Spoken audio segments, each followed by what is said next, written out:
Hello বন্ধুরা, আজকে একটি খুবই সুন্দর রেসিপি নিয়ে এসেছি। বাচ্চাদের জন্য তো ভীষণই ভালো। অল্প কিছু উপকরণ দিয়ে 10 মিনিটের মধ্যে বানিয়ে ফেলতে পারবেন, পুরো নিরামিষ। খুবই সহজ, খেতে কিন্তু ভীষণ স্বাদ। আপনাদের কাছে পুরো ভিডিওটা দেখার অনুরোধ রইল। আমি নিয়ে নিচ্ছি বড় সাইজের ব্রেডটা, আপনারা ছোটও ব্যবহার করতে পারেন। এবার চারিদিকটা একটু কেটে নেব। এবার দুটো আলু সেদ্ধ নিয়েছি, গ্রেট করে নিলাম।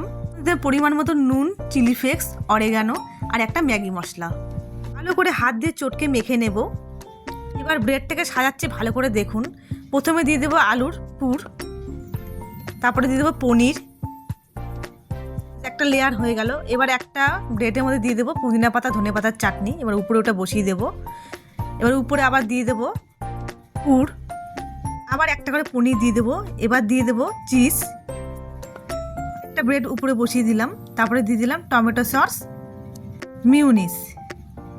এবার ভালো করে আবার মাখিয়ে নেব। উপর দিয়ে দিয়ে দেবো পনির একটা করে,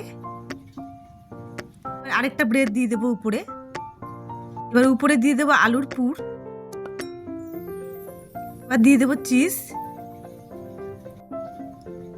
চিলি ফ্লেক্স আর একটু পনির দিয়ে দিচ্ছি গ্রেটারে ঘষে, সামান্য একটু অরেগানো। একটু কড়াই বসিয়ে বাটার দিয়ে দিলাম। বাটারটা গরম হয়ে গেছে একদম, করে বসিয়ে দিলাম। একটু ঢেকে দিলাম, আঁচটাকে কমিয়ে দেবেন। 2 মিনিট বাদে চলে এসেছি, হয়ে গেছে দেখুন। হয়ে গেল আমার লেয়ার ব্রেড পিৎজা। কত সুন্দর হয়েছে দেখুন। আমি কেটে দেখাচ্ছি কতটা নরম হয়েছে দেখুন। অবশ্যই ঘরে একবার ট্রাই করবেন, খুব সুন্দর হয় খেতে। আমার এই আজকের রেসিপিটি ভালো লেগে থাকলে যারা ফেসবুক থেকে দেখছেন পেজটিকে ফলো করে দেবেন, যারা ইউটিউব থেকে দেখছেন চ্যানেলটিকে তারা সাবস্ক্রাইব করে দেবেন।